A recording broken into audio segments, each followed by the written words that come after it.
Սահմանադրական դատարանը այսօր քննում է խորհրդարանական ընտրությունների արդյունքները վիճարկող 7 քաղաքական ուժերի դիմումներով գործերը, որոնք ավելի վաղ միավորել եւ որոշել էր քննել նույն նիստում։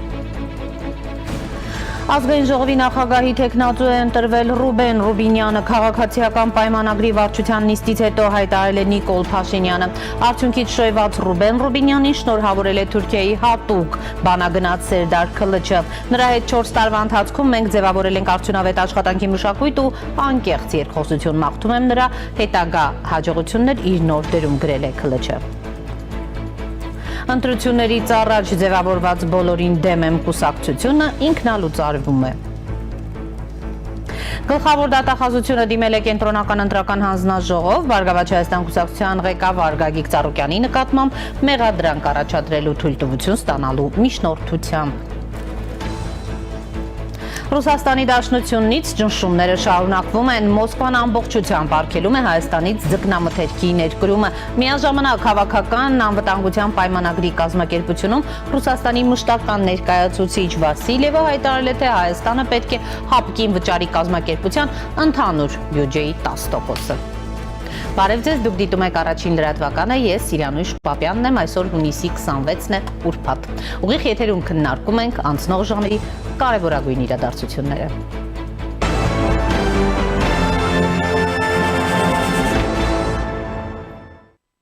Սահմանադրական դատարանը այսօր քննում է խորհրդարանական ընտրությունների արդյունքները վիճարկող 7 քաղաքական ուժերի դիմումներով գործերը, որոնք ավելի վաղ միավորել ու որոշել էր քննել նույն նիստով։ Գործով զեկուցող է Սահմանադրական դատարանի դատավոր Էդգար Շաթիրյանը։ Միավորված գործի դատաքննությունն անցկացվելու է բանավոր ընթացակարգով։ Սահմանադրական դատարանի մասին օրենքի համաձայն բարձրագույն դատարանը կամ պետք է անփոփոխ թողնի ընտրությունների արդյունքների մասին կենտրոնական ընտրական հանձնաժողովի որոշումը կամ անվավեր ճանաչելով այն 3 հնարավոր որոշում կայացնի։ Առաջին, անվավեր ճանաչել ընտրությունների արդյունքները, երկրորդ, անվավեր ճանաչել ու սահմանել մանդատների բաշխման կարգը եւ երրորդ, մշակել ընտրությունների երկրորդ փուլ։ Հանուն Հանրապետության կուսակցությունը նույնպես դիմել է Սահմանադրական դատարան վիճարկելու 26 թվականի հունիսի 7-ի խորհրդարանական ընտրությունների արդյունքները։ Ըստ կուսակցության հիմնավորման ընտրակաշառքի վերաբերյալ հաղորդումների ծավալը ենթադրության առիթ է տալիս, որ այն ընտրողի կամքի վրա համակարգված ազդեցություն է ունեցել։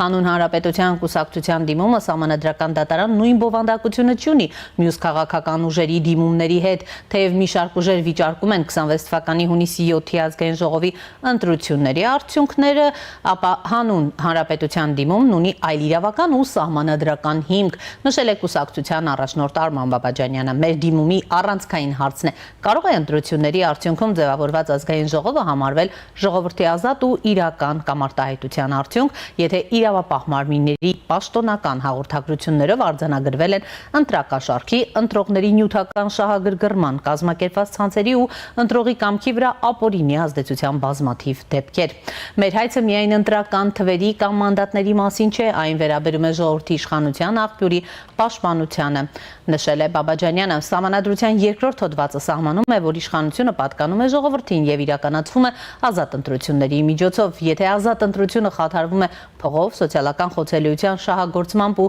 կազմակերպված ազդեցության մեխանիզմներով, ապա խնդիրը դուրս է գալիս սովորական ընտրախախտումների շրջանակից եւ վերածվում սահմանադրական կարգի հարցի, գրել է նա, հավելելով ընտրակաշառքը միայն քրեական հանցագործություն չէ։ Համակարգային ընտրակաշառքը ժողովրդի ազատ կամքի ապօրինի յուրացման մեխանիզմ է։ Այդ պատճառով մենք Սահմանադրական դատարանին չենք խնդրում որոշել, թե ով է կատարել հանցագործություն, դա քրեական արդարադատության խնդիրն է։ Մենք խնդրում ենք գնահատել ընտրությունների սահմանադրականությունը։ Իրեպ Սահմանադրական դատարանի դատավորներ Արտակ Զեյնալյանը եւ Վլադիմիր Վարդանյանը չեն մասնակցում գործի քննությանը, քանի որ նրանք կանխակալ վերաբերմունք ունեն որպես կողմ հանդես եկող անձի, նրա ներկայացուցչի, դատավարության այլ մասնակիցների նկատմամբ։ Զեյնալյանը այսօր լրագրողների հետ զրույցում անդրադարձել է թեմային։ Սահմանադրական դատարանի որոշումն է եղել իմ եւ պարոն Վարդանյանի անհնարինության վերաբերյալ։ Իսկ դուք այդպես գտնում եք, թե կասում որ կարող եք նաև մասնակցել։ Դա Սահմանադրական դատարանի որոշում է։ Պարոն Զեյնալյան, դա Սահմանադրականի մասով որոշած որ այդ ամենայն ինչպես է կարծում, դատավորներն են որոշել։ Քննարկվել է Սեդա Սաֆարյանի անհնարինության հարցը, մերժվել է որոշումը։ Եվ ինչպես եք այսօր տրամադրված մյուսի աշխատանքն ես ասում։ Հետևելու եմ լիստին ուշ-ուշ։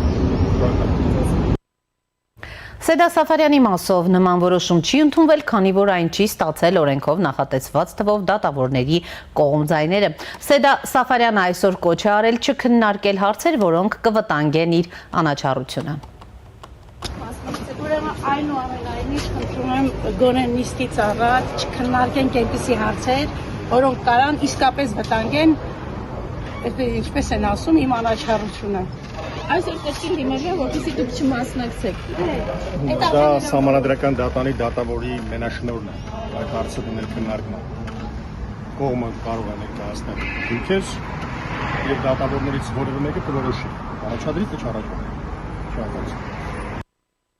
Միաժամանակ ուժեղ Հայաստանը հայտարարել է, թե այսօր ժամը 16:30-ին իր համակիրներին հրավիրում է Սահմանադրական դատարանի մոտ պահանջելու անվավեր ճանաչել բազմաթիվ ընտրախախտումներով, բռնաճնշումներով ու վարչական ռեսուրսով աննախադեպ կիրառմամբ անցկացված ընտրությունները։ Հայաստանին պետք է նոր, ազատ, անկախ եւ թափանցիկ ընտրություններ, ասվում է հայտարարությունում։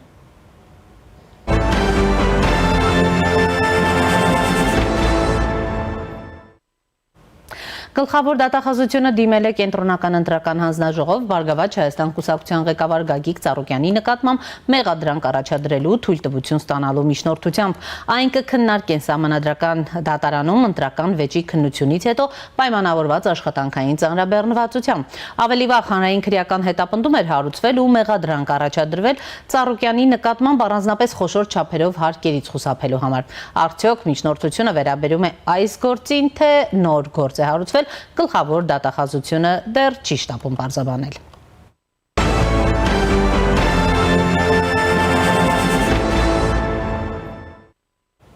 Ռուսաստանը շարունակում է ճնշումները Հայաստանի նկատմամբ։ Ռուսաստանը ընդլայնել է Հայաստանից ձկնային արտադրանքի մատակարարումների նկատմամբ սահմանափակումները, մինչև ավելի վաղ հայտնաբերված խախտումների վերացումը ժամանակավորապես կասեցնելով ևս 2 հայկական ձեռնարկությունների արտադրանքի սերտիֆիկացումը։ 10-ին են հայտարարել Ռոսելխոզնադզորից։ Այսպիսով Հայաստանից ձկնային ամբողջ արտադրանքի մատակարարումները կասեցվել են։ Գերատեսչությունում հիշեցրել են, որ ավելի վաղ համակարգային խախտումների արդյունքներով Ռոսելխոզնադզորը խնդրել էր հայկական կողմին ժամանակավորապես կասեցնել ողջ ձկնային արտադրանքի սերտիֆիկացումը, բացառությամբ այն ձեռնարկությունների, որոնք անմիջականորեն մասնակցել էին ստուգմանը։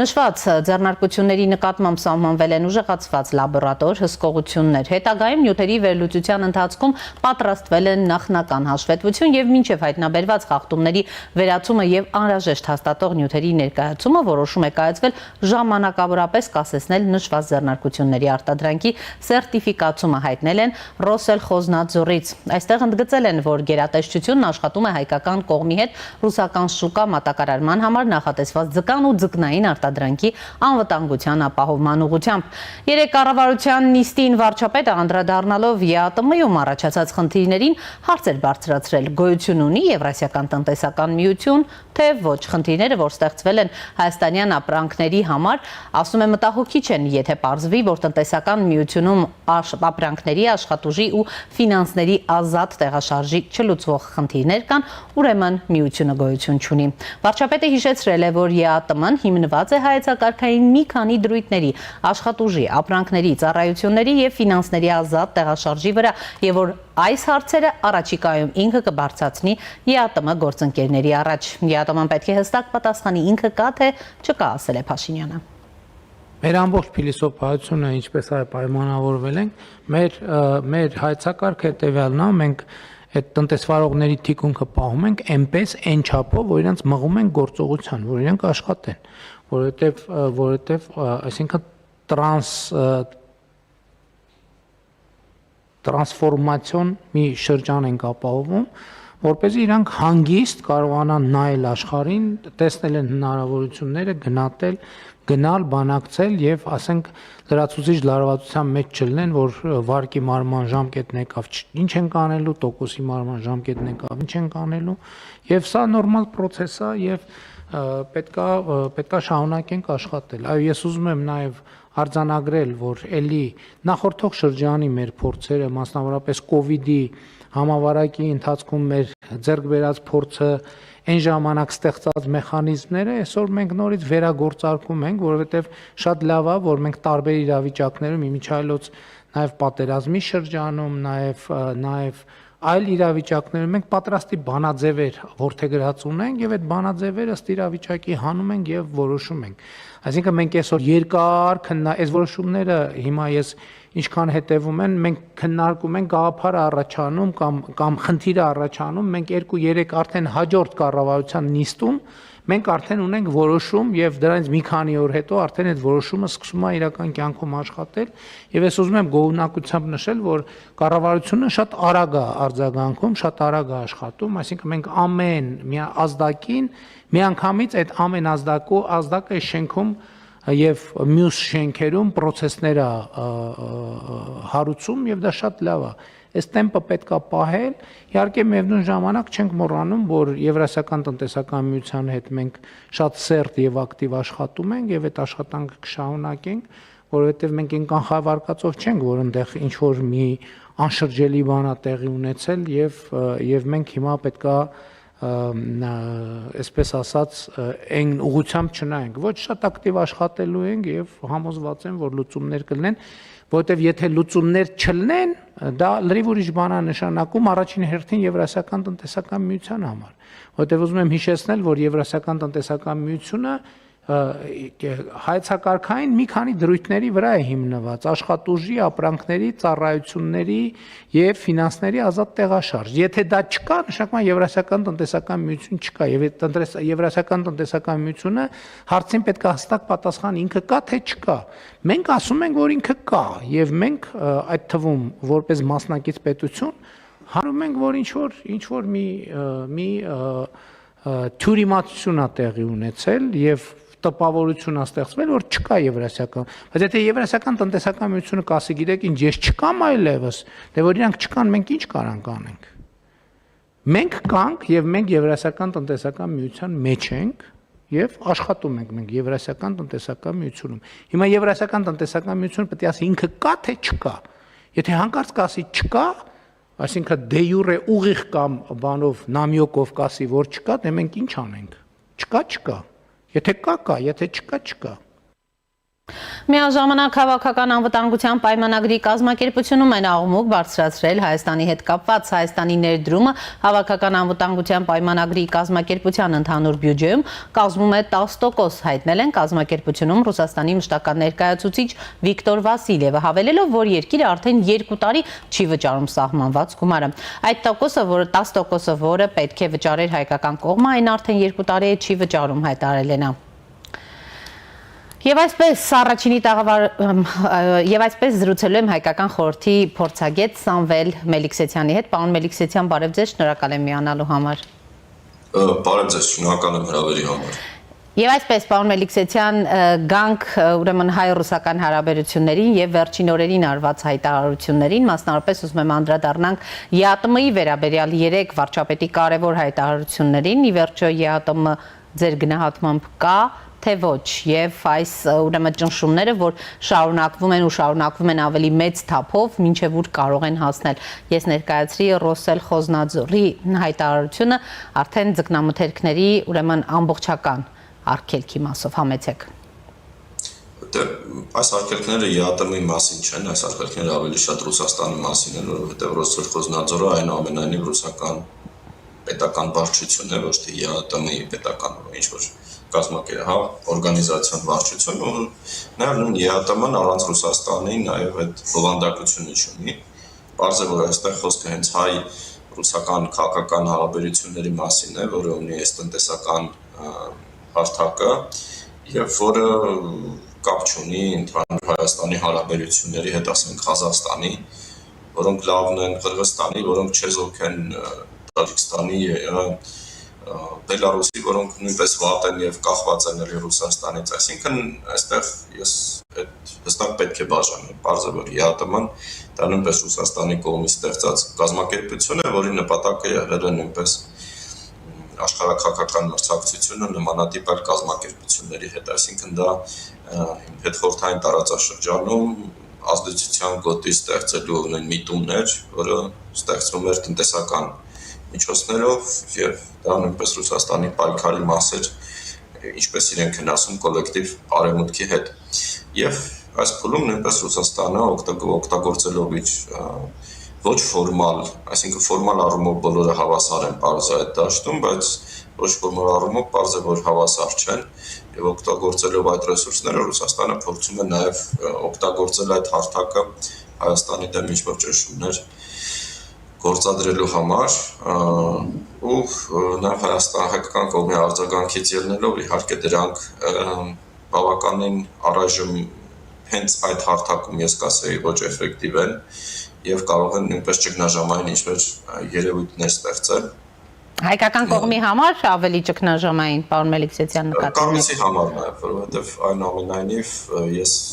կարծում եմ, որ չկա այն միանշանակ մոտեցումը, որ ունի Ռուսաստանը, չունի Ղազախստանը, որ կարևոր երկիր է շատ Կրղստանի առումով ինքը իհարկե նույնպես շատ կախված է Ռուսաստանից, եւ չեմ կարծում, որ ինքը կարող է լուրջ ազդեցություն ունենալ այս գործընթացի վրա, բայց նույնիսկ Բելարուսի հարցում մենք տեսնում ենք, որ վերջին քաղաքական զարգացումները ցույց են տալիս, որ Ալեքսանդր Լուկաշենկոն առնչվելով սպառնալիքի հետ Ուկրաինայի կողմից բավականին կառուցողական, այսպես ասած, դիրքորոշում ընդունեց եւ բարձր որ այդ դիրքորոշումը նույնպես որոշակի դժգոհեցում է առաջացնելու Ռուսաստանում, այսինքն ինքը ըստ մամուլում առնվազն այն հայտնի հրապարակումներից բելարուսական կողմը անջատել է այն ռետրասլյատորները, որոնք օգտագործում են Ուկրաինայի վրա հարվածելու համար, կառավարելու նաեւ անօթաչու սարքերի հրթիռները։ Երկրորդ նույնպես պատրաստակամություն հայտնեց խաղաղություն, այսինքն խաղաղ հարաբերություններ ունենալ Ուկրաինայի հետ եւ նաեւ կարծում եմ սա Ռուսաստանի համար էլի է զարգացումը ոչ բարենպաստ է ու մենք տեսնում ենք որ այնուամենայնիվ Ուկրաինայի պատերազմի ֆոնին այս ամեն ինչ որ կատարվում է Հայաստանի հետ այդ սրացումներից մեկն է Ռուսաստանը կորցնում է իր ազդեցությունը հետխորհրդային տարածաշրջանում այդ խորհրդային երկրները զարգացնում են իրենց հարաբերությունները այլ կենտրոնների հետ, այդ թվում Եվրամիության, Ամերիկայի Միացյալ Նահանգների հետ, որոնց Ռուսաստանը դիտարկում է որպես հակառակորդ երկրներ, մրցակից երկրներ, եւ այս առումով Հայաստանը ընդհանուր սիմպտոմներից մեկն է, դուք գիտեք վերջերս նաեւ Ղազախստանի նախագահի այցն էր Եվրամիություն, որտեղ նույնպես բավականին խոշոր համագործակցության մասին պայմանագրեր կնքվեցին եւ հետեւաբար ուղղակի այս կոնֆլիկտը ունի այս դրսևորումը ու կարծում եմ մենք չունենք լուծումներ, այսինքն այն լուծումներ, որոնք կարող են համարվել դրական Ռուսաստանի համար, Հայաստանը չի կարող տրամադրել եւ նաեւ Ռուսաստանը իմ կարծիքով պատրաստ չէ այնպիսի լուծումներին, որոնք բավարարել են հայկական կողմին կամ վերջնական են լինելու, այսինքն այս փուլերով մենք անցնելու ենք մի քանի անգամ նույնիսկ լավագույն այսպես ասած ճակերտներով ավարտի դեպքում մինչև որ ռուս-ուկրաինական պատերազմի արդյունքները պարզ չլինեն։ Պարոն Մելիքսեթյան, այսինքն դուք ըստ էության այս ճգնաժամի հանգուցալուծումը Հայաստանի մասով այս փուլում դեռ չեք տեսնում, որովհետև մենք խոսում էինք ուրեմն առկա խնդիրների, ճնշումների, պատժամիջոցների մասին, օրինակ, որոնք կվերջանան կամ փոփվեն, օրինակ հունիսի 7-ից հետո։ Հիմա գիտեք, նրանք հայտարարում էին 14-ին, 14-ին էլ եղավ որոշումը դարձյալ ուրեմն արձագանք չեղավ, նկատի ունեմ ընտրությունների արդյունքների հետ կապված եւ հիմա հենց այսօր Սահմանադրական դատարանում է վիճարկվում հնարավոր է որ Սահմանադրական դատարանի ուրեմն վերջնական քննությունից հետո ուրեմն որևէ հայտարարություն լսենք կամ ընդհանրապես առաջիկայում այս ճգնաժամը որոշակի ուրեմն մտնի այսպես դրական լուծման փուլ բացառում եք։ Գիտեք, դրական լուծման փուլի համար պետք է օրինակ, որ Հայաստանը համաձայնվի, ասենք, ինչ-որ ռուսական ներկայության թրիպի հարցում կամ կոնցեսիայի հարցը այլևս չբարձրացնի կամ սահմանափակի իր քաղաքական հարաբերությունները Եվրամիության եւ Միացյալ Նահանգների հետ։ Հայաստանը դրան պատրաստ չէ Եվ քանի որ դրանք ռուսական, այսպես ասած, վերջնանպատակներն են, որպեսզի ինքը ամրագրի այն ներկայությունը կոնսերվացնի, որ ունեցել է մինչև հիմա Հայաստանում եւ այդ ներկայությունը չթուլանա ու Հայաստանը նաև չզարգացնի իր հարաբերությունները Եվրամիության ԱՄՆ-ի հետ, մենք տեսնում ենք, որ կան հակառակ նպատակներ, այսինքն դրանք անընդունել են հայկական կողմի համար եւ անընդունել են ռուսական կողմի համար։ Հետևաբար ինչ-որ միջանկյալ գուցե հետընթաց լինի, բայց եթե մենք նայում ենք երկրների կողմերի նպատակներին, իրենք անհամատեղելի են ու ընդհանրապես ժամանակի հարց է ինչ ավարտ է լինելու, այսինքն եթե Ռուսաստանը ինչ-որ ձևով հաղթեց ուկրաինական պատերազմը, բարձր որ Հայաստանը ստիպված է լինելու նահանջել այդ դիրքերից։ Եթե ռուսական դիրքերը թուլանան, բարձր որ Հայաստանը այդ մոտիվացիան չի ունենալու, սա Հայաստանի մասին չէ, էլի պետք է հասկանալ, որ Հայաստանը ընդհանրապես այդ խնդիրների սիմպտոմն է։ Նույն խնդիրը Ռուսաստանը ունի Ղազախստանի հետ, նույն խնդիրը Ռուսաստանը ունի Բելարուսի հետ, որը փաստացի օկուպացված երկիր է Ռուսաստանի կողմից։ Եվ այս հանգուցալուծումը, այս հարաբերությունների վերջնական կախված է հենց ուկրաինական պատերազմի ավարտից։ Ես այստեղ միանգամից նշեմ, որ ես չեմ կարծում, որ դրական սցենար ռուսական կողմի համար կա, հետևաբար սա այս ռուսական կողմի ագրեսիվ ավելի, ոչ կառուցողական մոտեցումը շարունակվելու է, ու մենք պետք է հասկանանք արձագանքը որն է լինելու, կարող է Ռուսաստանի մոտեցումը այն է, որ օգտագործել այդ լծակները ճնշելու համար, որպեսզի Հայաստանը վերադառնա իր ազդեցության գոտի։ Ու ինքը վերջնական լուծումներ չի ուզում ընդունի, ինքը ուզում է օգտագործել այն լծակները, որ կա, այսինքն հապկի այդ թեման, Եվրասիական տնտեսական միության թեման, երկկողմ հարաբերությունների շրջանակներում, ասենք նույն գազի թեման, Հայաստանի քաղաքացիների թեման, որոնք Ռուսաստանում աշխատում են եւ այլն, ու ինքը այս լծակները օգտագործելու է, ինքը նշելու է դա, փորձելու է ճնշել, բայց արդեն հայկական կողմի որոշումներից է կախված ինչ կոնկրետ դրսևորումներ կունենան այդ զարգացումները, այսինքն եթե Հայաստանը ուզում է ընդհանրապես շարունակել այդ դրամաբանության հարաբերությունները, չի ուզում, նույն հապկի հարցում այս կախված վիճակը ինչքան է շարունակվելու, իմ կարծիքով ավելի անկեղծ կլիներ, որ նշվեր, որ որոնք են նպատակները, պարզ է, որ եթե հապկը մեզ ընդհանրապես հետաքրքիր չէ, իմ կարծիքով մենք պետք է ուղղակի դուրս գանք այդ կառույցից եւ այս բանը նաեւ ցույց տանք, որ եթե մեր դեմ այս քաղաքականությունը շարունակվում է, մենք այդ իմիտացիաներում ուղղակի չենք մասնակցում եւ հետաքրքրված չենք մասնակցելու։ Կարծում եմ ներկա հայտարարությունները քաղաքական դրա մասին են հուշում, ուղղակի մենք չունենք հստակ պարզ ռազմավարություն այս հարցում, պարզ է ինչու, որովհետեւ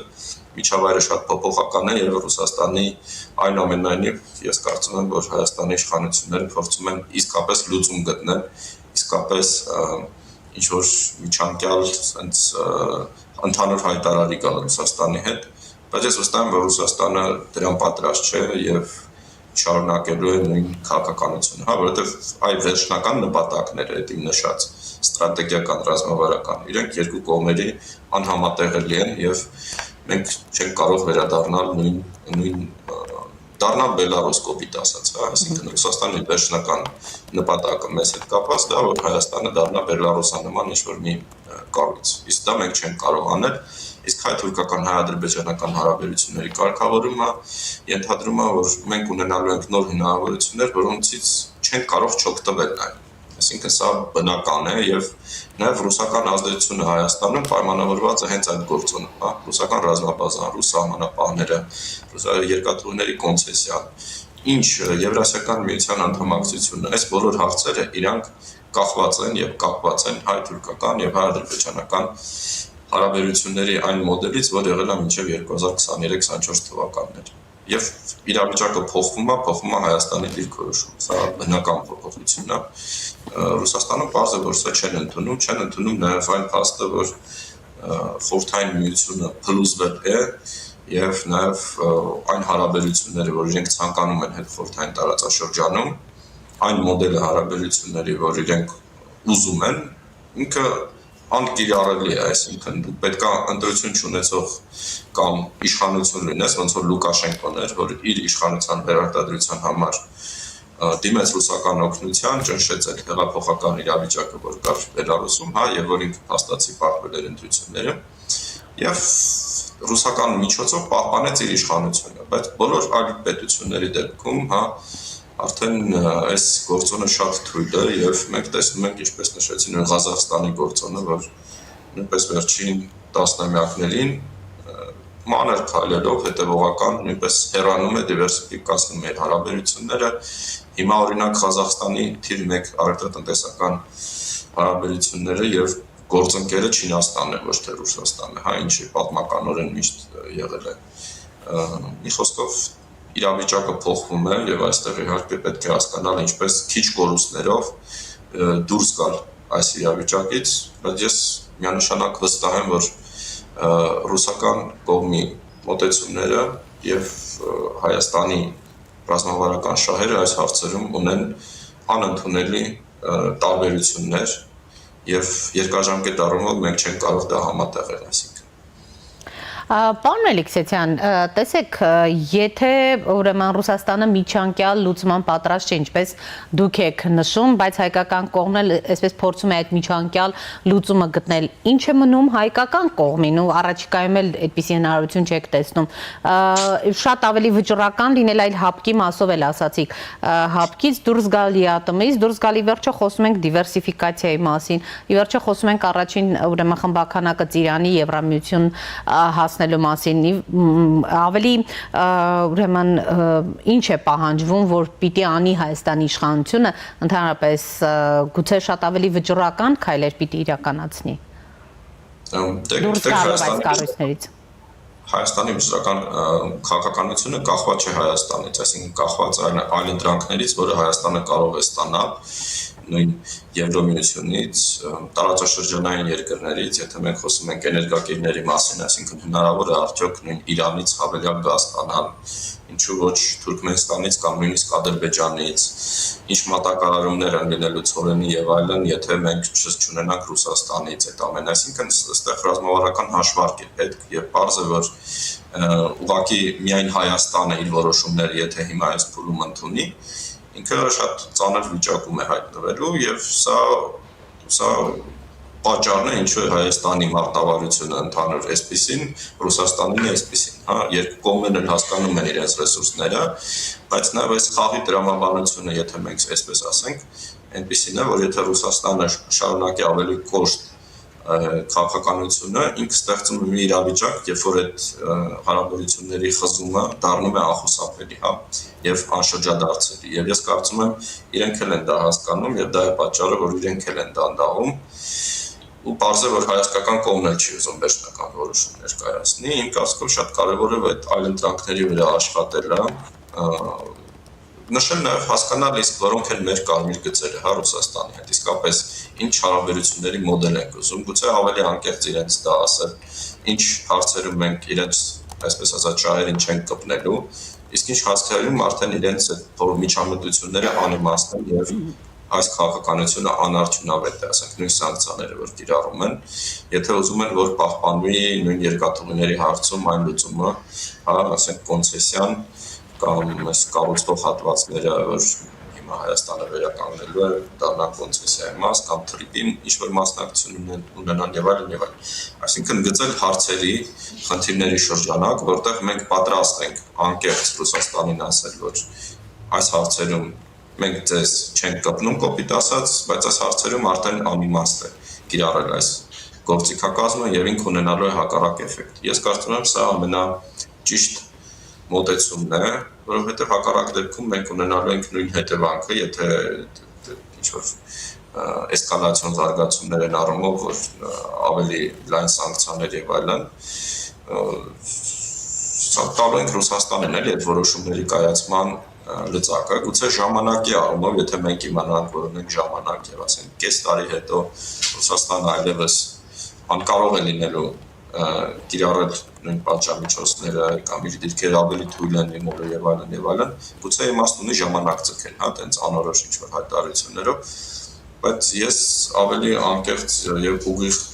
քաղաքականության այս առումով մոտեցման կողմնակից եմ։ Ես կարծում եմ Ռուսաստանը պետք է հասկանա,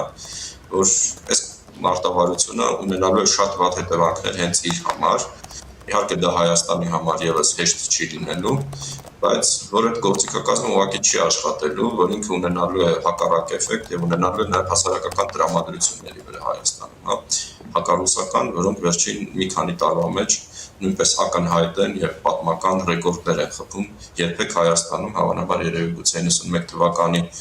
օղակ գործողության ժամանակ նույնպես շուկարճ ինչ-որ հատվածում այսպիսի տրամադրություններ կային, կամ 20-րդ դարի սկզբին երբ որ եկեղեցու գույքի էքսպրոպրիացիայի օրենքներ ընդունում էր Նիկոլայ Կայսրը, այ երբեք այսքան հակառուսական, ոչ թե հակառուսական, այլ Ռուսաստանի դեմ քննադատական եւ ոչ բարյացակամ, այսպես ասած, տրամադրություններ չեն եղել ու այս ամենը զուտ Ռուսաստանի քաղաքականության հետևանք է։ Հայաստանը ոչինչ չի արել, եթե մենք չենք մտնում այդ մեր ինչ-որ մանիպուլյացիաների դաշտ, որ նաեւ մեր ընդդիմադիր դաշտում են հաճախակի անում, հանելով մեղավոր, հա, հայկական կողմի բոլոր մահկանացու, հա, մեղքերի մեջ իրականում Հայաստանը ոչինչ չի արել, որպեսզի մենք ունենայինք այն, ինչ եղել է 2020 թվականին, 22 թվականին եւ այստեղ Ռուսաստանի սխալների արդյունք է սա։ Եվ այս էջը, պատմության այս էջը այլևս մենք չենք կարող վերադառնալ նույն էջը, որը եղել է մինչև 2023 թվականին։ Սա պետք է հստակ լինի ռուսական կողմի համար եւ դրանից հետո ինչպիսին են լինելու հայ-ռուսական հարաբերությունները կախված է նույնպես Ռուսաստանից առաջին հերթին։ Պարոն Մելիքսեթյան, անդրադառնանք նաև սահմանադրական դատարանում հենց այս պահին քննվող 7 քաղաքական ուժերի ուրեմն դիմումներին, գիտեք, ընթանում է, կիմանանք այսօր, ինչ է կարծում սահմանադրական դատարանը կարող է այնպիսի վճիռ կայացնել, որը կազդի արդեն իսկ արձանագրած արդյունքների վրա։ Չգիտեք, սահմանադրական դատարանի բանը, որոշումները մի քիչ գուշակել եմ, ես տենց լուրջ չէի զբաղվի դրանով, ես իմ կանխավարկած այն է, որ հավանաբար ոչ, եւ ես չեմ կարծում, որ այս ընտրություններում մենք ունեցել ենք այնպիսի խախտումներ, որոնք թույլ կտան չեղարկել ընտրությունների ամբողջ արդյունքները, հա, թե որոշ դրվագներ գուցե խնդրահարույց էին։ Ու ես կարծում եմ, որ այնուամենայնիվ ընդհանրապես այս արհեստական այս ընտրություններից հետո այս ինչ-որ ընդ-որում շատ դանդաղ, շատ ինչ-որ անիմաստ հետընտրական բողոքների բանը, որ կա, ընթացքը, որ կա, որ իրենք ինչ-որ ռելևանտ գործընթաց են, ես կարծում եմ արդեն ընտրությունների արդյունքները պարզ են եւ այդ արդյունքներով պետք է աշխատի հաջորդ ազգային ժողովը մնացածը Գիտեք, նաև ուժեղ Հայաստանն է այսօր սահմանադրական դատարանի մոտ իր համակիրներին հրավիրել եւ նաև Նարեկ Կարապետյանը իր այսպես ասած լայվի միջոցով ասում էր եկեք միասին որոշենք մանդատներ վերցնել չվերցնելու հարցը։ Մինչ հիմա իդեպ խորհրդարան անցած ուժերը այդպես էլ հստակ չեն հայտարարում գնալու են խորհրդարան, չեն գնալու խորհրդարան, միայն այսպես նոր ընտրությունների պահանջ կա ուժեղ Հայաստանի այսպես ասած դիմումում սահմանադրական դատարան։ Ինձ համար մեծ սյուրպրիզ կլինի, եթե ուժեղ Հայաստանը իսկապես ցանկանում է նոր ընտրություններ, եւ ես չեմ հասկանում ինչի հաշվին են իրենք, ասենք, նույն արդյունքը գրանցելու նոր ընտրություններում։ Սա էլի է հետընտրական ինչ-որ պայքարի իմիտացիա ես մաս կասեի, որովհետեւ սա նաեւ պայքար չի, եւ ընդհանրապես ոչ մի բան չկա, հա, ներվ չկա ընդհանրապես այդ պայքարի, եւ ես դա չեմ տեսնում նաեւ բնակչության մեջ, որ լինի ինչ-որ sense տրամադրություններ բողոքարկելու ընտրությունների արդյունքները, այն ինչ պետք է արվել է ընտրություններից առաջ, արվել է նաեւ տարբեր ճանապարհներով, ոչ օրինական մասնակիորեն, եւ ես կարծում եմ դա այն մաքսիմալ արդյունքն է, որ կարող է ունենալ Նարեկ Կարապետյանի եւ մյուսների քաղաքական ուժը, եւ եթե իրենք դա բողոքարկեն, շատ հետաքրքիր կլինի կամ գնալ նոր ընտրությունների, իսկապես ցանկանան նոր ընտրություններ, ինձ համար դա ինչպես նշեցի, շատ մեծ սյուրպրիզ կլինի եւ մեծ հետաքրքրությամբ ես կհետևեմ այդ իրադարձություններին։ Եվ ավելի հստակ կլինի, թե որքան ձայն ունի հաշվի առնելով նույն այդ ընտրակաշառքների հետ կապված հարյուրավոր գործերը, պարոն Մելիքսեթյան, որ հակակոռուպցիոն ամենօրյա ռեժիմով ուրեմն ներկայացնում է, եթե պարզվեն դրանց այսպես ճշմարտացի լինելը, ավելի բարդ իրավիճակ է ըստ էության նրանց համար կլինի այս հնարավոր նոր ընտրության պարագայում այդքան ձայն ստանալը։ Գիտեք, զուտ մեր նախկին սոցիոլոգիական այն հարցումները, որ կային, իմ տպավորությունն այն էր, որ ուժեղ Հայաստանի քվեների տոկոսը 17%-ից ավել չի կարող լինել եւ այս արդյունքը, որ իրենք գրանցել են, շատ ավելի բարձր։ Իմ համոզմունքն է սա, որ առնվազն 7-ից 10%-ը դա այն ձայներն են, որ իրենք ստացել են ընտրակաշառքի նոր մեխանիզմների օգտագործմամբ եւ ոչ ֆորմալ, այսպես ասած, ցանցերի օգտագործմամբ, այն թավային մշակույթ, ինչ-որ կիսակրիմինալային միջավայրեր։ Դուք կարող եք տեսնել նաեւ մի հետաքրքիր պատկեր, որտեղ Հայաստանի բոլոր քրեակատարողական մարմիններում հաղթել էր նույնպես այն ուժերը, որոնք հիմա անդիմությունն են լինելու ազգային ժողովում։ Ես կարծում եմ, սա կարևոր ցուցիչ է, սա նաև կարևոր մշակութային ցուցիչ է, ինչ ռեսուրսներով է ձևավորվել նաև մասնակիորեն ընդդիմության քվեն։ Իհարկե իշխանությունների դեպքում ադմինիստրատիվ ռեսուրսի հարցը կա, որ մասնակիորեն ազդել է այս ընտրությունների արդյունքի վրա, ընդ որում ինքը ազդել է նույնպես մշակութային հիմքերով, որովհետև հատկապես մարզերում, գյուղական միջավայրում եւ ոչ միայն գյուղական, այդ մոտեցումը, որ պետք է ընտրել, ինչ-որ մի մարդու կամ ծանոթի եւ այլն, ու այդ գործոնը ազդեցություն ունի ընտրությունների վրա, մինչեւ հիմա կա։ Դա քաղաքագիտության մեջ կոչվում է ես հիմա հայերեն փորձում եմ հիշել այդ բառը, բայց չեմ կարող հիշել, այսինքն դա եկեղեցու այն մարդիկ են, որ այցելում են մի եկեղեցին եւ այդ հիմքով նաեւ քաղաքագիտության մեջ տերմին կա, որ ռուսերեն դա կոչվում է պրիխատսկայա կուլտուրա, Ալմոնդի եւ Վերբայի բնութագիրն է եւ Հայաստանում այդ մշակույթը մինչեւ հիմա կա ցավոք սրտի եւ ինքը ազդում է ընտրությունների վրա եւ ընդդիմության համար է ազդում եւ իշխանությունների համար է ազդում, բայց ես կարծում եմ նաեւ վերջին տասնամյակներում մենք այսպիսի բաց մրցունակ ընտրություններ չենք ունեցել եւ մեզ պետք է նաեւ երկար ժամանակ, որ այդ նաեւ մշակութային բաղադրիչը դուրս գա ընտրությունների, նաեւ իշխանություն ինստիտուցիոնալ առումով ավելի ուժեղ եւ կայացած համակարգ ունենալ քաղաքական, ինչը հիմա չկա եւ հետեւաբար այս դրսեւորումները անխուսափելի են, բայց ես կարծում եմ, որ դրա հետ պետք է աշխատել ու այնինչ ցավոք սրտի այնուամենայնիվ առաջարկում է ընդդիմություն այն քննադատությունը, որ կա ընդդիմության կողմից, ինքը առնվազն անկեղծ չի եւ ինքը առնվազն ես վստահ եմ չի նպաստում Հայաստանի Հանրապետության ժողովրդավարացման։ Շնորհակալ եմ, պարոն Մելիքսեթյան։ Ես նույնպես շնորհակալ եմ։ Զրուցում է հայկական խորհրդի փորձագետ, քաղաքագետ Սամվել Մելիքսեթյանի հետ։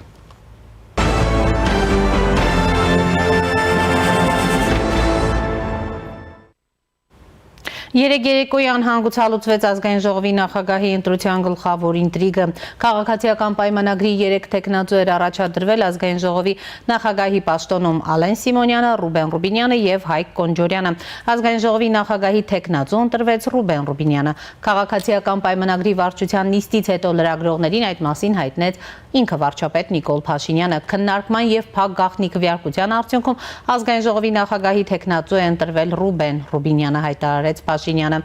Ազգային ժողովի նախագահ Ալեն Սիմոնյանը քաղաքացիական պայմանագրի նիստից հետո հեռացավ առանց հարցերին պատասխանելու։ Լրագրողների հետ զրույցում Ռուբինյանն էլ նշեց, որ շոյված է արդյունքից եւ վստահությունն իր համար շատ պարտավորեցնող է։ Ես չեմ կարող ասել սպասելի էր կամ անսպասելի էր, բայց շոյված եմ արդյունքից, այսպես ասեմ, եւ վստահությունը ինձ համար շատ պարտավորեցնող է, բայց ես չեմ կարող ասել, որ ինչ որ բան պիտի ավելի լավ անեմ, քան նախորդ նախագահը կամ մյուս տեխնացուները։ Ես կարծում եմ, որ պարոն Սիմոնյանը շատ լավ ազգային ժողովի նախագահ է եղել եւ առաջին ազգային ժողովի նախագահն է իդեպ, որը ամբողջ ժամկետը նախագահել է, այսինքն հիմա երբ որ օգոստոսին լրանա, Հայաստանի պատմության մեջ չի եղել ազգային ժողովի նախագահ, որ մինչև ժամկետի վերջը այդ պաշտոնը զբաղեցնի, եւ պարոն Կոնջորյանը փայլուն խմբակցության ղեկավար է եղել, եւ մենք այս տարիների ընթացքում, այս 5 տարիների ընթացքում շատ մեծ եւ պատասխանատու աշխատանք ենք իրականացնել իրար հետ, անցել ենք շատ մեծ փորձությունների միջով, ի վերջո նաև մեր աջակցությամբ եւ մասնակցությամբ է տեղի ունեցել խաղաղության հաստատումը եւ մենք նպատակաուղղված ենք միասին շարունակել աշխատել։ Որոշիչ եղել։ Օրինակ հնարավոր է որ Փաշինյանի հավանությունն ավելի շատ ձեր կողմն է եղել։ Այսինքն մեր քվեարկությունները փակ գաղտնի են եւ ոչ ոք չգիտի եւ ոչ ոք չգիտի թե ով ում ինչպես է քվեարկել։ Ենթադրում եմ, որ գործընկերների մեծ մասը համարել է, որ այս փուլում ճիշտ կլինի, որ ես զբաղեցնեմ այդ պաշտոնը։ Այսօր արդեն Ալեն Սիմոնյանը շնորհավորել է Ռուբեն Ռուբինյանին։ Շնորհավորում եմ իմ գործընկեր Ռուբինյանին քաղաքացիական պայմանագիր կուսակցության վարչության կողմից ազգային ժողովի 9-րդ գումարման նախագահի թեկնածու ընտրվելու կապակցությամբ։ Այդ մասին ասված է ազգային ժողովի նախագահ Ալեն Սիմոնյանի Facebook-յան էջում։ Համոզված եմ նա պատվով կշարունակի մեր միասին սկսած գործը հանուն Հայաստանի Հանրապետության։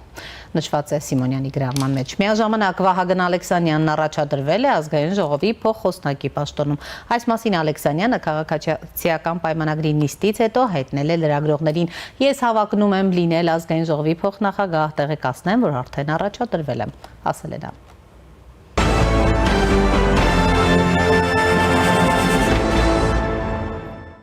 Բոլորին դեմ եմ կուսակցությունը ինքնալուծարվում է, հայտնել է կուսակցության անդամ Միքայել Նահապետյանը։ Ի սկզբանե ասել էինք, որ մեր կուսակցությունն ինքնալուծարվող է։ Ի սկզբանե հայտարարել էինք, որ մենք տարբեր մարդիկ ենք, տարբեր գաղափարներով եւ միավորվել ենք մեկ օրակարգի շուրջ փոխելու ընտրական խաղի կանոնները։ Անկախընտրությունների արդյունքից մենք չենք պատրաստվում բոլորին դեմ մարդկանց ձայներն ու այդ բրենդը օգտագործել մեր քաղաքական ամբիցիաների համար, ասել է նա։ Նահապետյանի փոխանցմամբ առաջիկայում կկազմակերպենք կուսակցության ինքնալուծարման գործընթացը, իսկ նույն գաղափարները կիսող մարդիկ հնարավոր է հետագայում քաղաքականությամբ զբաղվելու այլ ինստիտուցիոնալ կամ ոչ ինստիտուցիոնալ ձևեր ընտրեն։ Եվ այս պահին առաջինի տաղավարում զրուցելու եմ ազգային ժողովի քաղաքացիական պայմանագիր խմբակցության պատգամավոր Ծովինար Վարդանյանի հետ։ Բարև ձեզ Տիկին Վարդանյան, շնորհակալ եմ հրավերն ընդունելու համար։ Շնորհակալ հրավերի համար։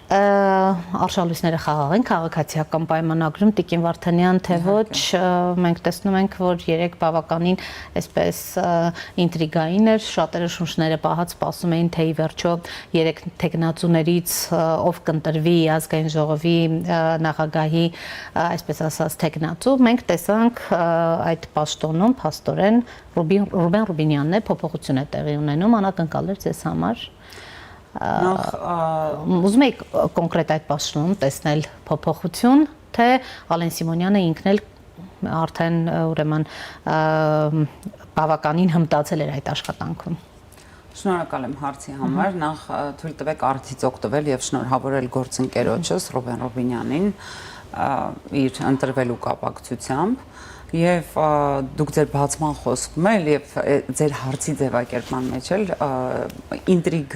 բառն եք օգտագործում։ Ես կարծում եմ որևէ ինտրիգ չկա։ Մեր կուսակցությունը ապրող օրգանիզմ է, հա, ինքը եւ հետեւաբար այնինչ տեղի ունենում, դա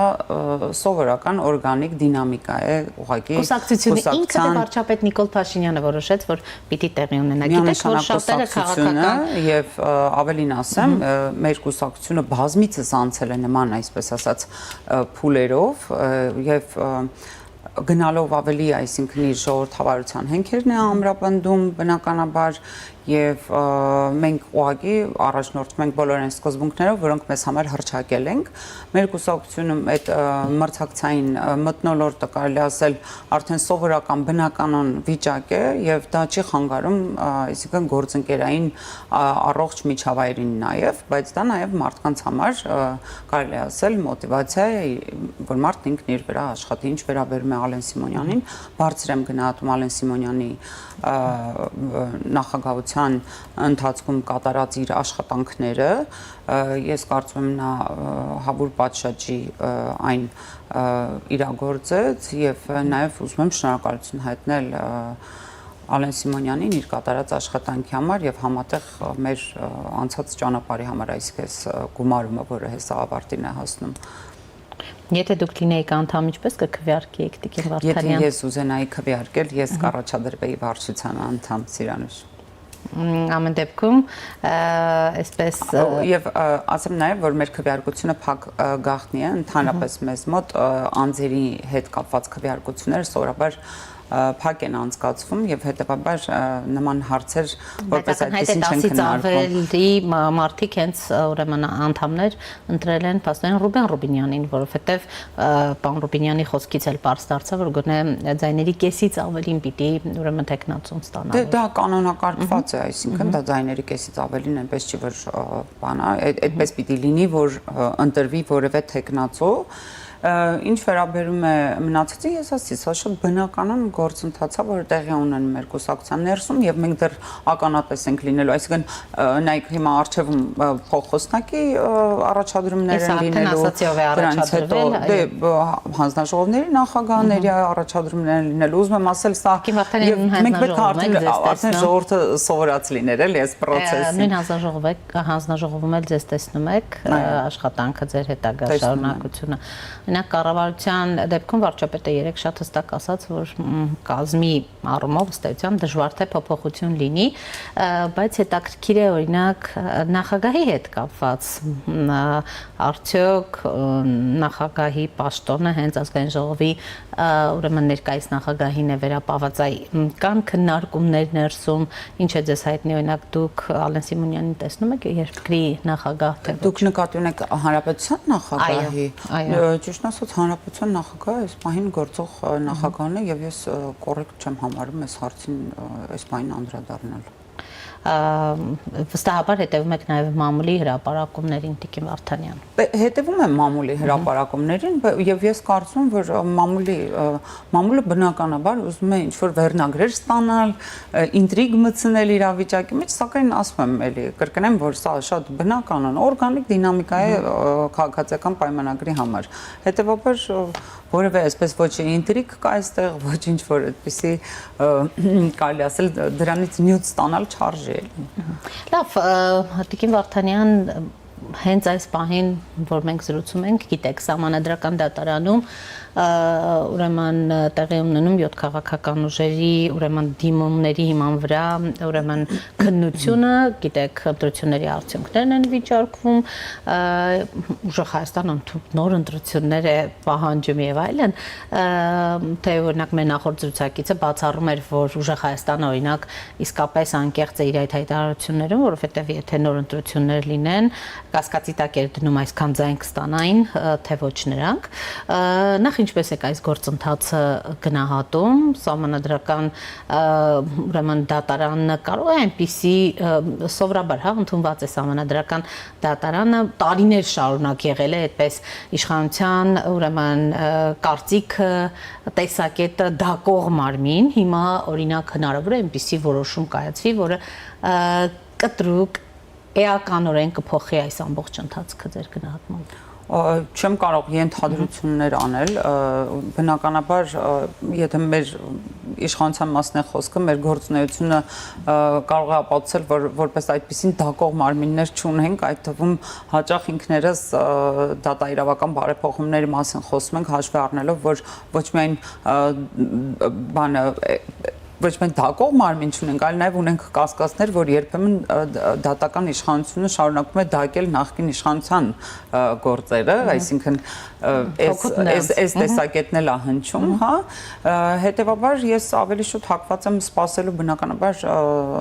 Սահմանադրական դատարանի որոշմանը եւ առերեսվելու այն իրականության հետ ինչ որ տեղի կունենա, ինչ վերաբերում է ուժեղ Հայաստանի գործողություններին, իմ տպավորությամբ դրանք բոլորը արվում են արդարացնելու կամ այսպես ասած ինչ որ բուրըն գործունեության իմիտացիա ստեղծելու, որի արդյունքում կարդարացվի թե ինչու պետք է վերցնել մանդատները,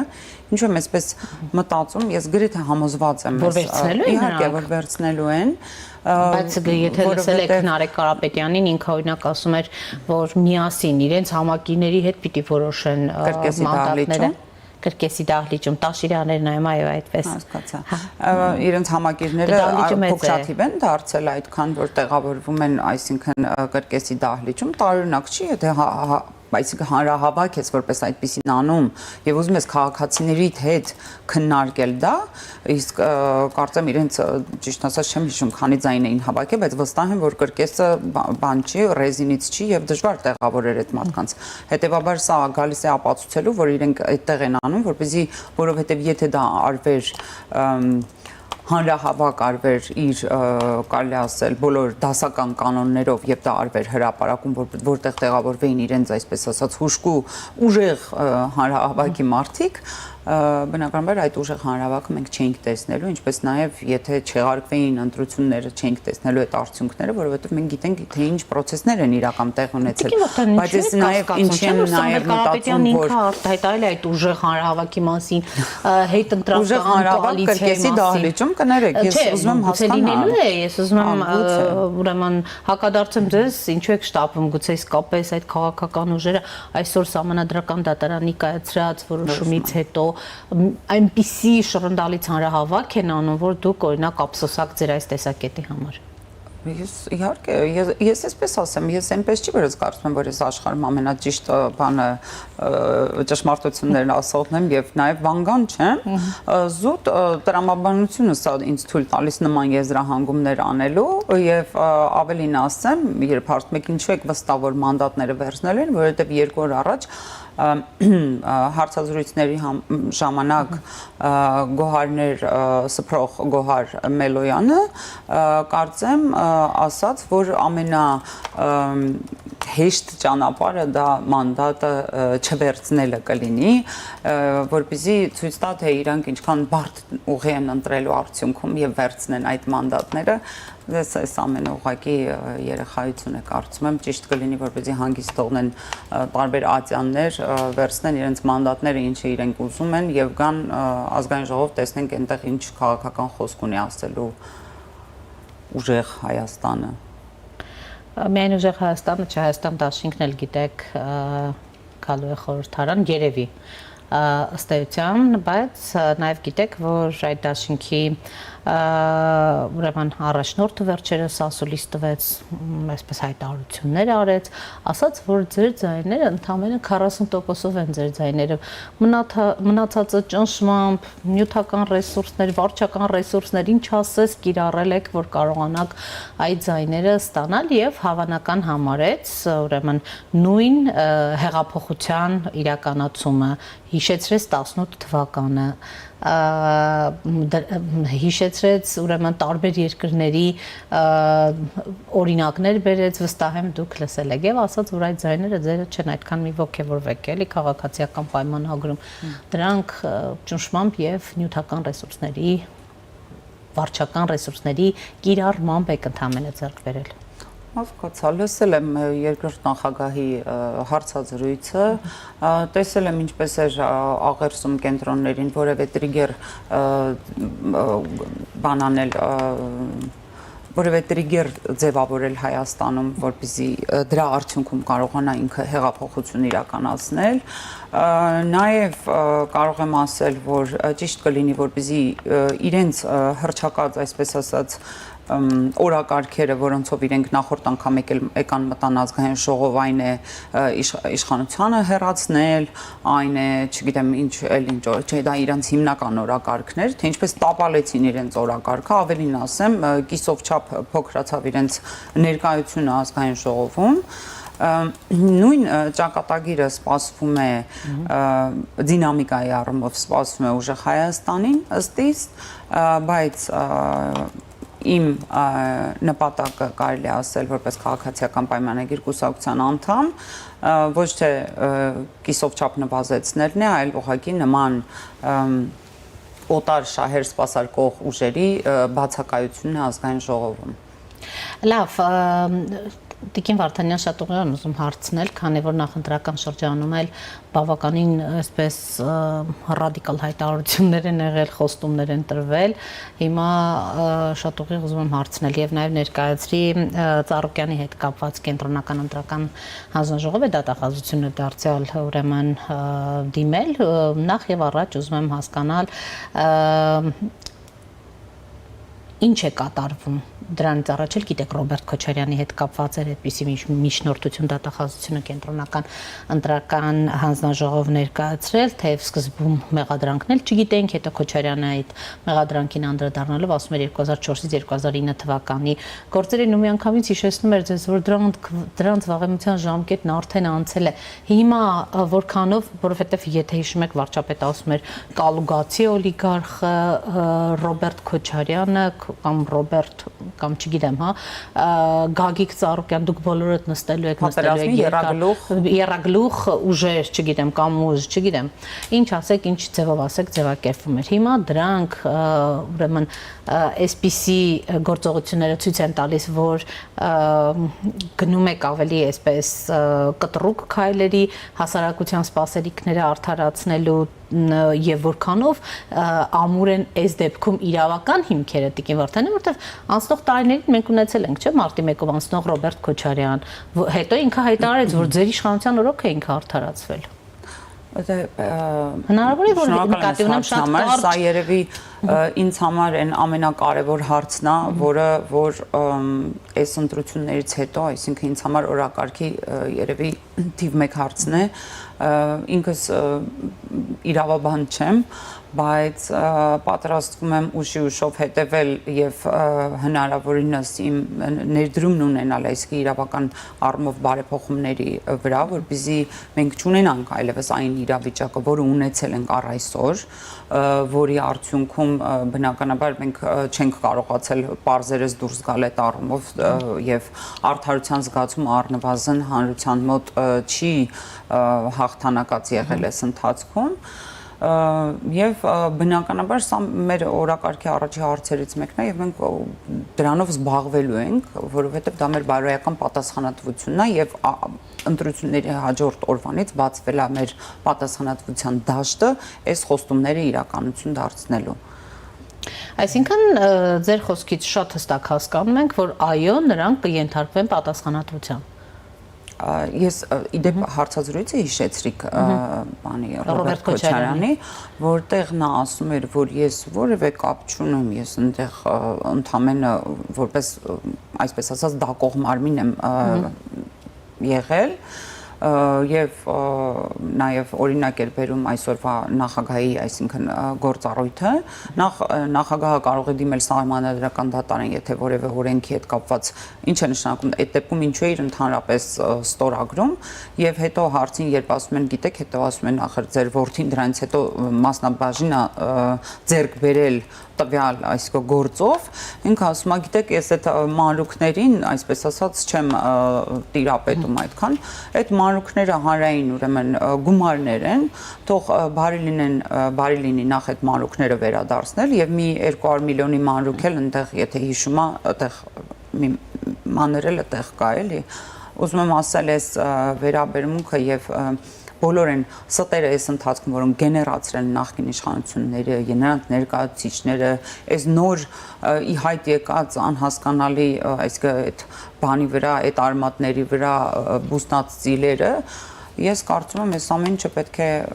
վերջի վերջո դիմակները պատրվել են, վերջի վերջո դաշտը պարզվել է եւ մեր, ինչպես վարչապետն ասեց, մեր անվտանգային իրավիճակը այս պահին մեզ թույլ է տալիս ամբողջությամբ մեր ուշադրությունը սևեռել մեր ներսում քրեա օլիգարխիկ համակարգի մաքրման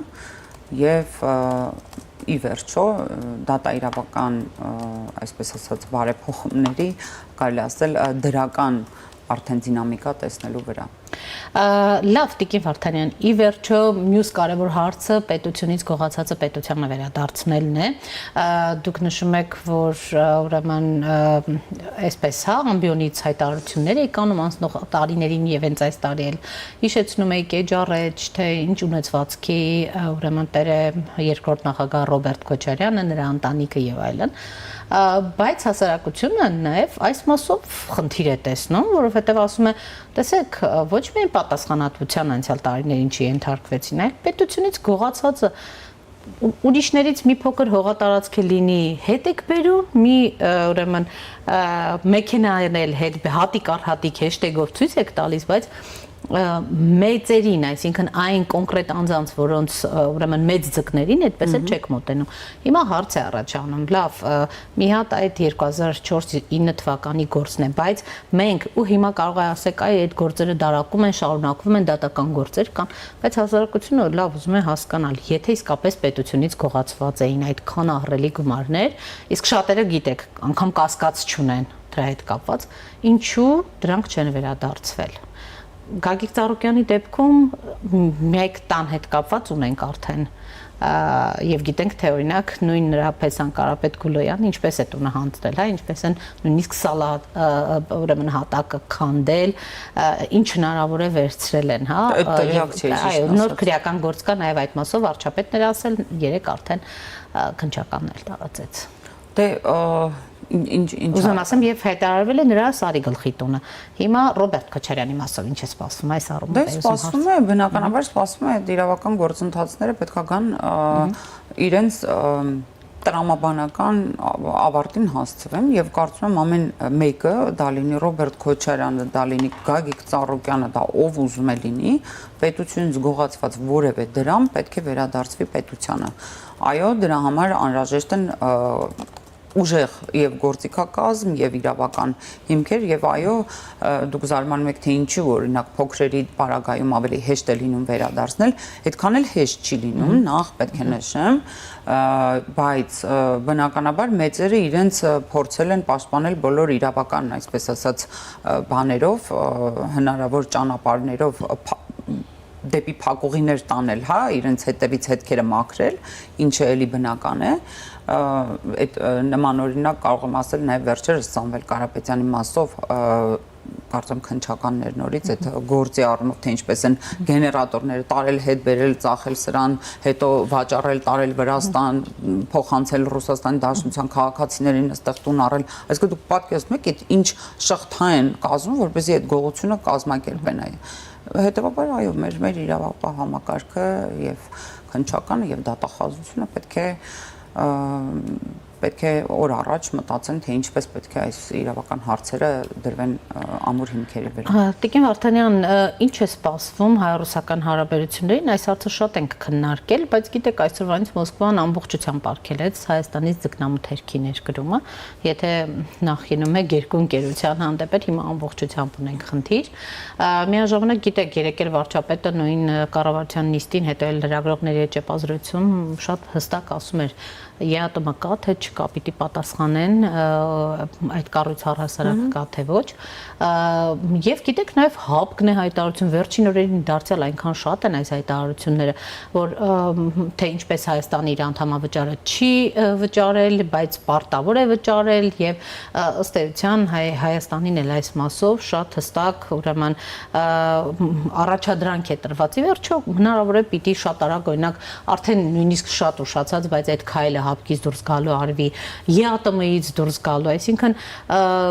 երբ ռուսական կողմը այսքան ձգում է ուղղակի, ինչ է մնում հայկական կողմին անելու։ Ես կարծում եմ, որ օրինակ կոնկրետ ՀԱՊԿ-ի մասով նախ ՀԱՊԿ-ը պետք է իր պարտավորությունները կատարեր եւ իր պարտավորությունների չկատարումն է բերել այս իրավիճակին եւ հետեւաբար Հայաստանի կողմից նման արձագանքին տվյալ կառույցին։ Ինչ վերաբերում է ԵԱՏՄ-ին, մենք բնականաբար շատ ավելի կառուցողական կողմ ենք, երբեք չենք պատրաստվել որևէ ինչ-որ բան, ինչպես կարծեմ իրենց կողմներ նշել, ապահարզանի նման ձևակերպումներով հանդես գալ եւ քայլել։ Իմ տպավորությամբ պետք է որ օրինակ մեր կառավարության գործընկերները շարունակեն աշխատանքները հասկանալու համար թե ուր է տանում այսինքն այս ճանապարհը եւ այո եթե մի օր պարզվի որ արտահանումները ընդհանրապես որպես այդպիսին ԵԱՏՄ երկրներ եւ համագործակցությունը չի ստացվում եւ չկա այդ կառույցը որպես այդպիսին Հայաստանի Հանրապետության համար այդ ժամանակ է կմտածենք Ուշացած չեն լինի այդ քայլերը։ Մենք մեր գործողություն, մեր քայլերը ոչ թե ուղղված են ընդդեմ մեկի, ի կողմ, մյուսի եւ այլն, մեր քայլերը ուղղված են մեր տնտեսվարողների լավագույն շահը սպասարկելու եւ մեր տնտեսության լավագույն շահը սպասարկելու։ Հիմա եթե այս կողմից ինչ որ խոչընդոտներ են ենթադրենք ի հայտ եկել, մեր առաջնահերթ մտածելիքը պետք է լինի ինչպես անել, որպեսզի մեր տնտեսվարողը հնարավորություն ունենա այլ շուկա արտահանելու։ Այս ամբողջ մեր կարևոր, այսպես ասած, օրակարգում առաջնահերթ հարցը դա է կանգնում։ Տիկին Վարդանյան, դուք գիտեք, որ շատ ավելի ուրեմն իրավական են այս ավելի քաղաքական են, քան իրավական այս բոլոր գործընթացները, որ հիմա Ռուսաստանի Դաշնության կողմից տեսնում ենք, մինչև այսօր անգամ ընտրությունների ուրեմն կամ շնորհավոր անգամ ընտրություններին գնահատական տրվել է, որ այ խախտումներով են եւ այլն հենց հաջորդ օրը, բայց շնորհավոր անգամ այսօր չկա, բայց վարչապետն էլ որ պատրաստվում է մեկնել Ռուսաստանի Դաշնություն, բոլոր այս հարցերը պիտի քննարկվեն եւ այլն, հենց այս կոնտեքստում եմ հարցնում, թե ինչ է սպասվում այս հարաբերություններին, որովհետեւ տեսակետներից մեկն էլ այն է, որ Ռուսաստանը այս ընտրություններին ըստ էության ինչպիսի ուրեմն արդյունք ուզում էր ըստ էության ունեցել է, որովհետեւ իր համար ցանկալի ուժերից երկուսը ուրեմն խորհրդանում հայտնվել են։ Մեր դեպքում Հայաստանի իշխանության հետ աշխատանքը ինչպես է լինելու։ Դե Հայաստանի իշխանությունը որևէ քայլ չի արել, որը ի վնաս Հայաստանի եւ Ռուսաստանի հարաբերությունների է եղել։ Հայաստանի կառավարության բոլոր քայլերը ուղղված են ԵՄԹ, ԵԱՏՄ-ի մեկ մնում, գիտեք, կողմնորոշման խնդիր չկա, այդ հարցը քննարկվել է դեռ մի տարի, եթե ոչ ավել առաջ, այսինքն մենք դրա մասին որևէ այնպիսի հարց չկա, որը այսօր է ծագել, քայլերը եղել են թափանցիկ,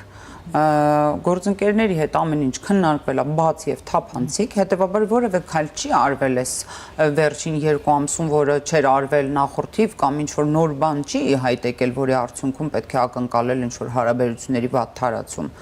Եվ ես կարծում եմ, այս մասով արդեն մենք հարցեր պետք է բարձրացնողը լինենք, բայց իմ տպավորությամբ մեր կառավարությունը գործել է իշա Հայաստանի Հանրապետության, իշա մեր անկախության եւ այս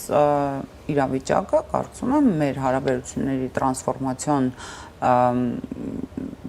փուլում է եւ մեր հարաբերությունները տրանսֆորմացիոն փուլում են եւ իմ տպավորությամբ մեր երկու պետությունները կգտնեն ի վերջո այն հարթությունը, որտեղ գործընկերային համագործակցությունը տեղի կունենա։ Տեսեք, եւ անդրադառնանք հապկում Ռուսաստանի մշտական ներկայացուցիչ Վիկտոր Վասիլևի հայտարարությանը, ոչ միայն անդամավճարների հետ կապված էր նա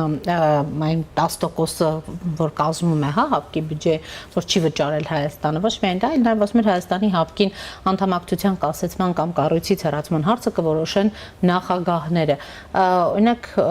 Հայաստանի համար որևէ բան տեղի չունենա, եթե օրինակ հապկից հայտարարեն, որ Հայաստանին հեռացնում են այդ կառույցից։ Հայաստանի համար ինչ տեղի ունեցավ, երբ մեր, այսինքն այն կառույցը անվտանգային, որին մենք անդամակցում էինք, Հայաստանի Հանրապետության հանդեպ ոտնձգության ժամանակ եւ սպառնալիքի անվտանգային սպառնալիքների ժամանակ կառույցը կենթանության նշաններ ցույց չէր տալիս, ինչ տեղի ունեցավ Հայաստանի Հանրապետության հետ։ Ոչ հիմա տեղի չունեցավ, բայց անգամ այս դեպքում օրինակ հայկական կողմը չի շտապում հապկից դուրս գալ, հայկական կողմը չշտապեց անգամ այդ ռուսական ալիքները մուլտիպլեքսից դուրս դնելու, հայկական կողմը օրինակ հասել է absurd այնտեղ, որ Մարգարիտա Սիմոնյանը նույն ուրեմն նրանց հեռուստաալիքներով հայտարարում է, որ Նիկոլ Փաշինյանի ընտրած եւ նրա թիմին ընտրած քաղաքացիների մուտքը Ռուսաստանի Դաշնություն պիտի արգելվի։ Դուք տեսնում եք абսուրդը մինչեւ ուր է հասնում։ Մի անգամ ասել եմ, ելի կասեմ, սույն տիկնոջը ցենզուրայի սահմաններում բառեր չունեմ, որով կպատասխանեմ, հետեւաբար չեմ արձագանքի։ Իսկ ինչ վերաբերում է այսինքն Հայաստանի շտապելուն, մենք վարում ենք բալանսավորված եւ բալանսավորման քաղաքականություն, որը իրենից ենթադրում է նաեւ մեր, այսպես ասած, համբերությունը եւ քայլերի մտածված եւ հաջորդական եւ կառուցողական հերթականությունը, հետեւաբար մենք մեր օրակարգը սպասարկում ենք այնպես, ինչպես որ պատկերացնում ենք մեր օրակարգը։ Շնորհակալություն։ Ես եմ շնորհակալ։ Առաջինի տաղավարում զրուցում է ազգային ժողովի քաղաքացիական պայմանագիր խմբակցության պատգամավոր Ծովինար Վարդանյանի հետ։ Այս ժամի համար այսքանն էինք նախատեսել, հետևեք մեր թողարկումներին, կհանդիպենք։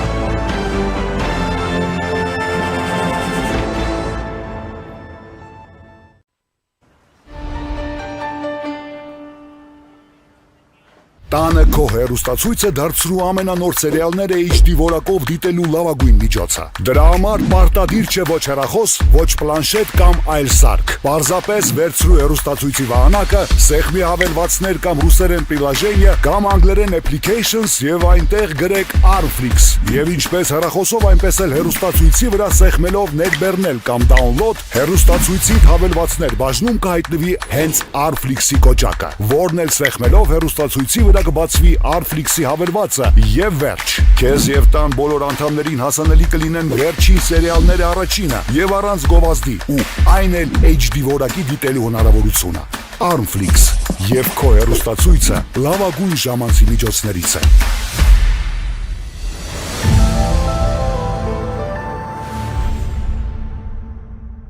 Ջերուսման ամբողջ համակարգը մեկ կաթսայի գնով կաթսան ձեզանից, մնացածը մեզանից։ Ընտրեք Maverick կամ Navien գերխնայող կաթսաներից մեկը, իսկ ծխատարը, մարտկոցները, խողովակները, բոլոր դետալները, առաքումն ու տեղադրումը կստանաք իդեալ համակարգից։ Վճարեք միայն կաթսայի համար եւ ստացեք ամբողջ ջերուսման համակարգը նույն գնով։ Մանրամասները idealsystem.am։ Իդեալ համակարգ 29 տարի դեպի կատարելություն։ Դեռ չգիտեք, թե ինչպես կարող եք դիտել սիրված սերիալները առաջինը և դիտել այն որակով ու ամենուր։ Ինչպես բաժանորդագրվել Armflix հայկական էքսկլյուզիվ կինոպլատֆորմին։ Հետևեք մի քանի պարզ քայլերի և ստացեք հասանելիություն առաջինը դիտելու Armflix-ի բազմաժանր հայկական կինոարտադրանքը։ Քայլ առաջին. մուտք եք գործում armflix.com։ Քայլ երկրորդ. սեղմում եք բաժանորդագրվել կոճակը։ Քայլ երրորդ. ընտրում եք ձեզ համար ցանկալի բաժանորդագրման տարբերակը։ Քայլ չորրորդ. լրացնում եք քարտի տվյալները և գնում եք առաջ։ Իդեպ Armflix-ը կարող եք դիտել ամենուր և անսահմանափակ, ներբեռնելով նաև հավելվածը հեռախոսի և անմիջապես հեռուստացույցի վրա։ Դրանով իսկ կանեք ամենալավ նվերը ձեր ծնողների և տարեցների համար, որոնք չեն սիրում դիտել սիրված սերիալները համակարգչով, իսկ հեռուստացույցով սեղմելով մեկ կոճակ նրանց հասանելի է դառնում ողջ կոնտենտը։ Երիտասարդները Armflix-ի iOS և Android հավելվածների միջոցով կարող են դիտել դրանք ամենուր։ Իդեպ, մեկ գրանցված բաժանորդագրությամբ կարող եք դիտել բոլոր սարքերով։ Ահա և վերջ, դուք ստացաք հնարավորություն դիտելու հայկական ամենանոր, բազմաժանր և էքսկլյուզիվ ֆիլմերն ու հեռուստասերիալները մեկ հարթակում։ Դե ինչ, բարի դիտում։ Armflix, եղիր կոնտենտի թրենդի մեջ։